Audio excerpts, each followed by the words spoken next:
हम बाहर खड़े होकर के दर्शन करते हैं। पद्म पुराणकार बताते हैं पवित्रारोपण के विधान में, पवित्रा जो आरोपण करते हैं ठाकुर जी के श्रीकंठ में, उनको जो फल प्राप्त होता है वही फल दर्शन में भी है। अब जो मेरे पास समय है उसमें मुझे जो मुख्य कहना था वो कहूँगा, तुलसी की महिमा सुनाऊंगा, क्योंकि तुलसी हमारे जीवन में हमारे साथ एकदम सटी हुई है और उसका हमको रोज काम पड़ता है, तो हम उसके साथ रहते हैं, इसलिए तुलसी जी की कुछ बातें आपको बताऊंगा। लिखा है शंकर भगवान के मुख से ये तुलसी महिमा बताई गई पद्म पुराण में। लिखा है कि तुलसी का महात्म्य भर सुन लेने से जन्म मृत्यु के चक्कर से हम छूट जाते हैं। जन्म से लेकर मृत्यु तक पर्यंत जितने भी पाप हुए हों केवल तुलसी महात्म्य सुनने से नष्ट हो जाते हैं। सुनिए, लिखा है तुलसी का पत्ता, फूल, मूल, शाखा, छाल, तना और मिट्टी आदि सभी पावन है। तुलसी संभवम सर्वम पावनम मृत्तिकादिकम। जो तुलसी काष्ठ का चंदन श्री कृष्ण को अर्पण करता और उनके श्री विग्रह में भक्ति पूर्वक लगाता है वो सदा श्री हरि के समीप रमण करता है। यही हरिचंदन है। तुलसी का काष्ठ भी चंदन काष्ठ की तरह घिसा जा सकता है, यही सर्वांगे हरिचंदनम है, इसी को हरिचंदन। तुलसी का काष्ठ इसमें घिस दो, हो गया हरिचंदन, या तुलसी का पत्ता उसमें घिस दिया, हो गया हरिचंदन। ये ठाकुर जी को धराया जाए। जो तुलसी काष्ठ की आग से, तुलसी की जो सूखी लकड़ियां हैं उसको ऐसे ही कचरा समझकर फेंक न दें, इसका भी उपयोग है। लिखा है जो तुलसी काष्ठ की आग से भगवान के लिए दीप जलाए, तो कान खोलकर सुनिए, उसको 10 करोड़ दीप दान का फल मिलता है।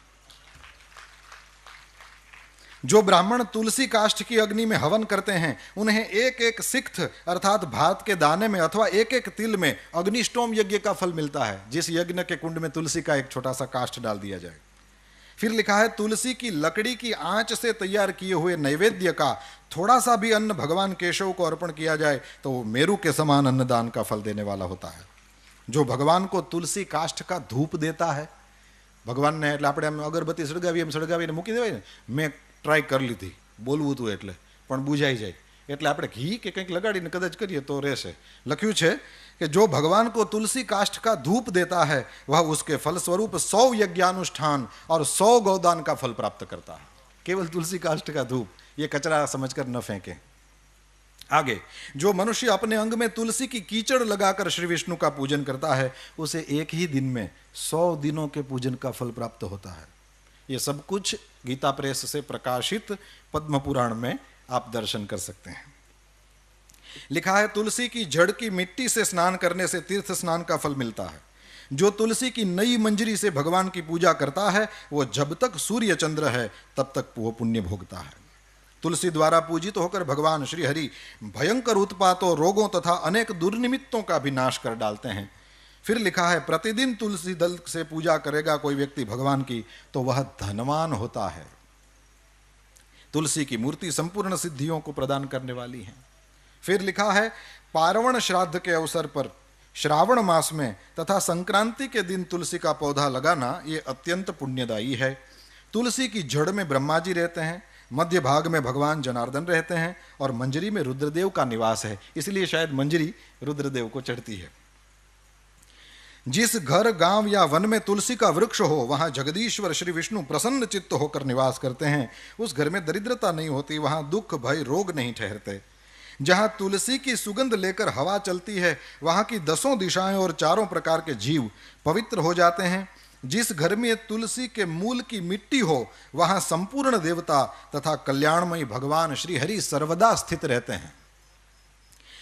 विशेषतः, अब ये थोड़ा अनजान सा लगेगा पर सुनेंगे तो बड़ा आनंद आएगा। लिखा है विशेषतः शिव मंदिर में यदि तुलसी का वृक्ष लगाया जाए तो उसमें से जितने बीज तैयार होते हैं, मंजरी और मंजरी जब सूख जाए तो उसमें से बीज तैयार होते हैं, उसी को बो दें, आपको कहीं उसके पौधे लेने जाने की जरूरत नहीं, अपनी ही तुलसी से बार बार आप अपना तुलसी का पौधा नया कर लेंगे। तो मंजरियों को संभालना चाहिए, उससे वहीं फिर हमको ये विदेशों में रहने वाले जब तुलसी संभालना चाहें तो उनके लिए बहुत अच्छा ये मंजरी वाला उपाय है। तो लिखा है कि शिव मंदिर में यदि तुलसी का वृक्ष लगाया जाए तो उसमें से जितने बीज तैयार होते हैं, फिर कान खोल के सुने, उतने ही युगों तक मनुष्य स्वर्गलोक में निवास करता है। भगवान के समीप पृथ्वी तल पर तुलसी लगाने से सदा वैकुंठ की प्राप्ति। तुलसी सर्वत्र पवित्र है और पुण्य तीर्थों में वो अधिक पावन मानी गई है। और फिर लिखा है कि तुलसी वृक्ष के बगीचे का दर्शन और स्पर्श कर लेने मात्र से भी ब्रह्म हत्या आदि पाप नष्ट हो जाते हैं। जिनका मृत शरीर, अब थोड़ी और्ध्वदेहिक बातें भी कर लें और फिर मैं पूरा करूंगा। लिखा है जिनका मृत शरीर तुलसी काष्ठ की आग से जलाया जाता है वे विष्णु लोक में जाते हैं। ये जब से मैंने पढ़ा है, मैं जहां भी पहुंचता हूं, किसी की अर्थी वगैरह को देखता हूं, अपने घर से तुलसी काष्ठ ले जाता हूं या वहां कहीं खोज करके उसमें डाल देता हूं। इसमें सबसे पहली मेरी दादी माँ थी। मैंने जब पढ़ा तो उसके बाद सबसे पहली जो भगवान के धाम में गई वो मेरी दादी थी, और मैंने उसी इस वचन को याद करके तुलसी काष्ठ कर दिया। मैंने कहा वह तो वैसे ही जाएगी, हवेली में जिंदगी भर ठाकुर जी की सेवा करने वाली क्यों वैकुंठ में नहीं जाएगी, वो तो यहाँ थी तब भी वैकुंठ में थी। तो ये करने जैसा है, ये हम कर सकते हैं, इसलिए मैं कह रहा हूं जिनका मृत शरीर तुलसी काष्ठ की आग से जलाया जाता है वे विष्णु लोक में जाते हैं।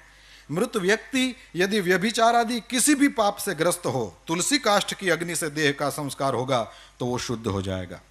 लिखा है जिसकी मृत्यु के समय श्री हरि का कीर्तन स्मरण और तुलसी की लकड़ी से जिस शरीर का दाह किया जाए उसका पुनर्जन्म नहीं होता। आपको लगेगा कि इतने सारे तुलसी काष्ठ कहां से लाएं, क्योंकि मनुष्य शरीर के लिए तो ज्यादा चाहिए।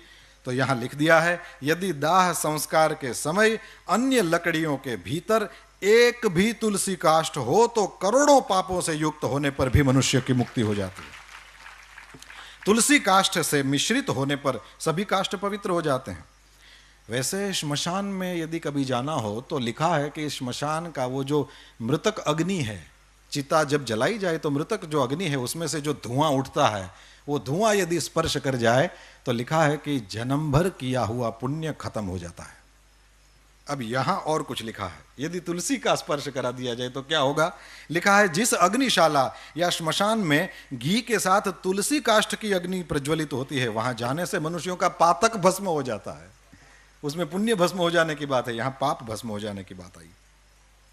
तुलसी काष्ठ की अग्नि से मृत मनुष्य का दाह होता देख क्या होता है, बोले विष्णुदूत ही आकर उसको वैकुंठ में ले जाते हैं। वो करोड़ों जन्मों के पापों से मुक्त होकर भगवान विष्णु को प्राप्त करता है।